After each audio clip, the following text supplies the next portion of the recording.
ನೀವೇ ಎಕ್ಸ್ಪರಿಮೆಂಟ್ ಮಾಡಿ ನೋಡಿ. ಆ ಗ್ರೇಟ್ಫುಲ್ನೆಸ್ಸು ಎಂಥ ಶಕ್ತಿ ಇದೆ, ಥ್ಯಾಂಕ್ಫುಲ್ನೆಸ್ ಎಷ್ಟು ಶಕ್ತಿ ಇದೆ. ನಮ್ಮ ಹಾರ್ಟು ಬೀಟ್ ರಿದಮ್ ಆಗಿ ಬಡಿಯೋದಕ್ಕೆ ಶುರುವಾಗತ್ತೆ. ಸ್ವಲ್ಪ ಗ್ರೇಟ್ಫುಲ್ ಆಗಿದ್ದರೆ, ಥ್ಯಾಂಕ್ಫುಲ್ ಆಗಿದ್ದರೆ, ಹೃತ್ಪೂರ್ವಕವಾಗಿ ಏನಾದ್ರು ಮಾಡಿದ್ರೆ ಹಾರ್ಟ್ ಬೀಟು ರಿದಮ್ ಆಗುತ್ತೆ. ಆರ್ಟ್ರೀಸ್ ಎಲ್ಲ ಸ್ವಲ್ಪ ಓಪನ್ ಅಪ್ ಆಗುತ್ತೆ, ಬ್ಲಡ್ ಫ್ಲೋ ಆಗೋದು ಈಸಿ ಆಗುತ್ತಲ್ವಾ. ನಾವು ಆ ಗ್ರ್ಯಾಟಿಟ್ಯೂಡಲ್ಲಿದ್ದಾಗ ಈ ಫಿಸಿಯಾಲಜಿಕಲ್ ಕಂಫರ್ಟ್ ಹೆಂಗಿರುತ್ತೆ ಅಂದರೆ, ಹಾರ್ಟ್ ಫೀಲ್ಸ್ ಫುಲ್, ಹೃದಯ ತುಂಬಿ ಬರುತ್ತೆ,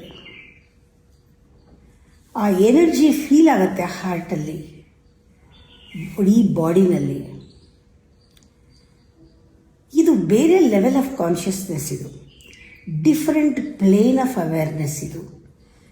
ಇದಕ್ಕೆ ದೈವಿಕವಾದ ಶಕ್ತಿ ಇದು.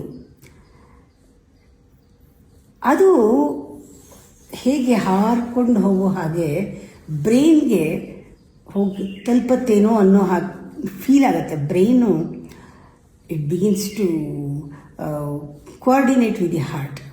ನಿಮ್ಮ ಆಲೋಚನೆಗಳು ಎಲ್ಲನೂ ಪ್ಯಾಟ್ರನ್ ಚೇಂಜ್ ಮಾಡುತ್ತೆ.